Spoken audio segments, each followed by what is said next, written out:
Salut à tous, on parle de l'événement majeur du jour. La Fed vient d'annoncer sa décision sur les taux d'intérêt et c'était une décision vraiment assez attendue par les marchés. Et donc on va regarder dans un premier temps la décision justement qui a été prise par la Fed.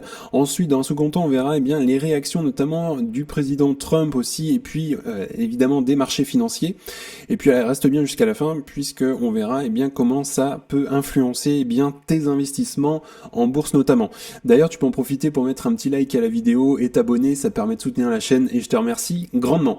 Alors si on regarde ce qui a été annoncé là il y a quelques heures, donc la Fed a décidé de maintenir les taux d'intérêt inchangés, comme prévu notamment par les analystes. Il faut savoir quand même que depuis 2022, la Fed a adopté quand même une politique plutôt restrictive pour lutter évidemment contre l'inflation qui était vraiment très très importante et ce qui a conduit, on l'a vu notamment ces derniers mois, à une série de hausses de taux qu'on a eu notamment jusqu'en 2023.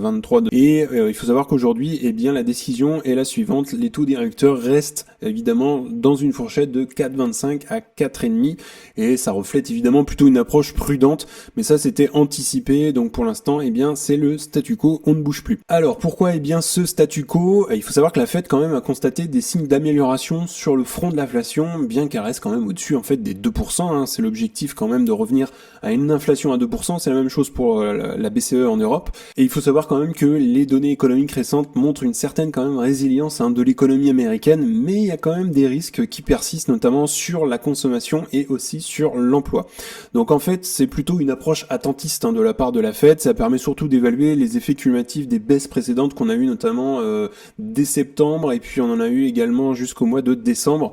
Donc là, on est plutôt sur l'attente de voir comment évolue l'économie, et aussi on a un nouveau gouvernement avec Trump qui est arrivé, donc on va voir comment évolue évidemment cette politique. Donc quelques extraits du discours officiel de Jérôme Powell qui a quand même insisté sur le fait que la politique monétaire reste adaptée aux conditions économiques actuelles et que des ajustements pourraient être nécessaires si les perspectives changent, donc à la hausse ou à la baisse évidemment, et là il va falloir suivre quand même les données économiques américaines notamment.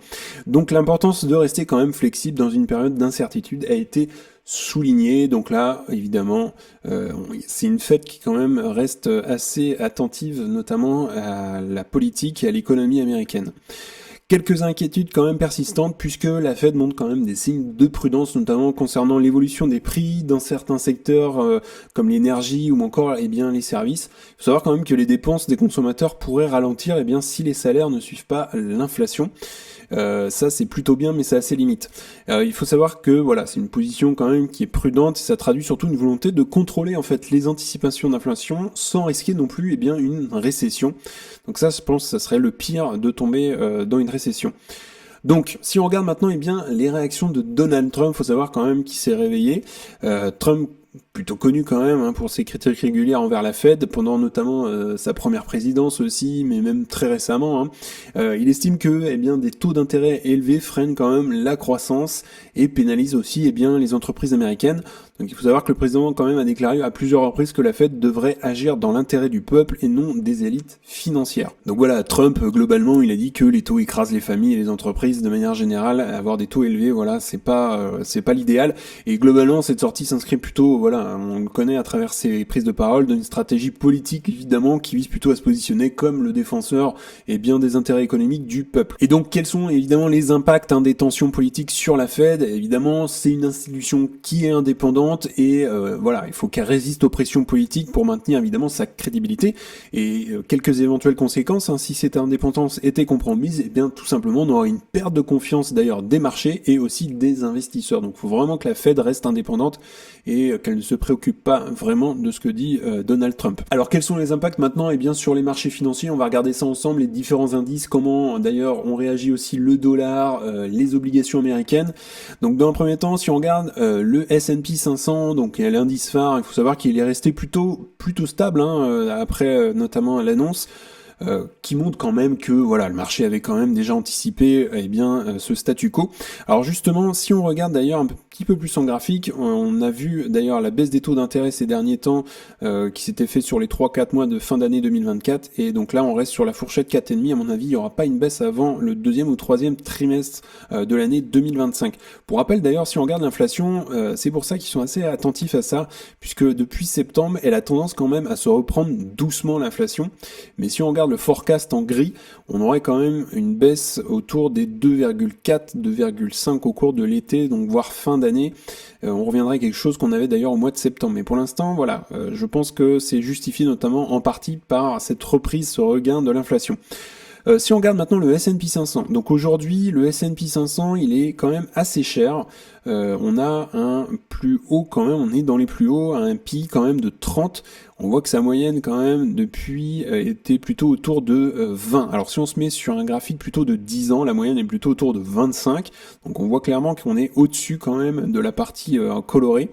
Et là on est à 30 aujourd'hui, donc on a un marché qui est assez cher, mais il faut savoir quand même qu'en 2021 on était monté vraiment très très haut, avec un S&P 500 qui était autour quand même d'un PI de 40, et on était descendu quand même très très bas, autour des 20 à peu près en fin d'année de l'année 2022. Alors si on regarde maintenant le S&P 500, donc aujourd'hui on a eu les résultats notamment, enfin les annonces surtout à partir de 20h, et on voit très clairement que voilà, ça a pas trop bougé globalement, ça a baissé, mais au final ça s'est plutôt bien repris derrière, donc voilà, pas de gros mouvements sur l'indice. Si on regarde le Nasdaq, lui pour le coup, il a commencé la journée en négatif, on a eu une baisse quand même là, et quand on a eu à peu près les résultats ici, donc voilà, on a eu une légère baisse, mais le Nasdaq s'est bien repris au moment où je suis en train de faire la vidéo, justement juste après les annonces. Donc voilà, globalement les marchés bougent pas trop, et c'était déjà anticipé de toute façon. Si on regarde également les obligations, donc à 10 ans, globalement on a eu les annonces, donc voilà, à 20h, réaction positive, les taux ont remonté, donc là on a un petit peu corrigé globalement, mais c'est plutôt bien accueilli ici. Et si on regarde l'euro dollar, on voit que ça bouge un tout petit peu, mais c'est pas énorme non plus. L'euro a repris un tout petit peu de vigueur, mais c'est pas énorme. Pour l'instant, effectivement, le dollar, quand même, depuis le retour de Trump, a repris un peu de vigueur, parce que si on regarde quand même sur 6 mois à peu près, on voit qu'en septembre, on était plutôt sur 1,10, et là, on est plutôt sur 1,04, donc le dollar, quand même, en quelques mois, a repris de la force, et notamment en partie grâce à Trump. Donc ça c'est pour les indices. Donc également si on regarde quelques impacts sectoriels, notamment sur l'immobilier, les taux élevés continuent quand même de peser sur les ventes de logements, et aussi l'accès au crédit évidemment. Si on regarde sur la partie bancaire, forcément les marges des banques sont sous pression, mais la stabilisation des taux peut peut-être aider à réduire les risques de crédit. Et puis si on regarde sur la technologie, les entreprises de la tech pourraient être plutôt les grandes gagnantes, car elles bénéficient quand même d'un coût d'emprunt qui est assez stable, même si c'est plus cher que par le passé quand même. Alors qu'est-ce que ça change pour nous investisseurs? Il faut quand même garder en tête que les taux élevés sont susceptibles de rester en place quand même pendant plusieurs mois, je pense, mais ils finiront par baisser à un moment donné, pas d'inquiétude, mais je pense que ce sera pas avant la fin de l'année qu'on aura des taux qui commenceront à baisser milieu d'année, fin d'année. Ils vont être assez observateurs, la Fed, je pense, sur la politique de Donald Trump notamment, et aussi l'économie américaine de manière générale. Donc pour diversifier, ce qu'on peut faire, il existe un moyen, les ETF par exemple.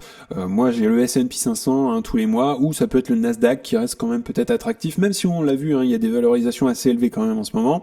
Peut-être ça peut être intéressant de cibler certains secteurs qui sont plutôt résistants, comme la santé ou encore les biens de consommation de base. Donc voilà, ça dépend évidemment de ta stratégie. Ici je donne pas de conseils. Et donc également pour les dettes, si vous avez des crédits, et notamment à taux variable, peut-être envisager notamment de les renégocier. C'est toujours intéressant de demander à renégocier les taux, ça coûte un petit peu, mais c'est toujours plus intéressant sur le long terme. Ou évidemment peut-être de rembourser partiellement pour éviter l'impact notamment des taux élevés, donc voilà, si vous avez des emprunts, etc. Ça peut être intéressant. Et puis quelques perspectives à moyen terme, la Fed pourrait quand même envisager une baisse des taux, notamment dans la deuxième moitié, comme je disais tout à l'heure, de 2025, si l'inflation évidemment poursuit son ralentissement, mais c'est pas trop ce qu'on a vu notamment sur le forecast tout à l'heure sur le graphique. Donc il va falloir surveiller ça et bien évidemment on surveillera ça sur la chaîne. Donc petite conclusion sur l'annonce du jour de la Fed sur le statu quo et bien notamment il faut savoir que la Fed aujourd'hui adopte plutôt une posture prudente en maintenant évidemment des taux inchangés et c'est plutôt une décision qui reflète des incertitudes économiques, on le voit aujourd'hui, et puis aussi des objectifs de stabilisation de l'inflation. Donc ils ont les yeux rivés là-dessus, sur l'emploi, sur l'inflation évidemment, sur le chômage.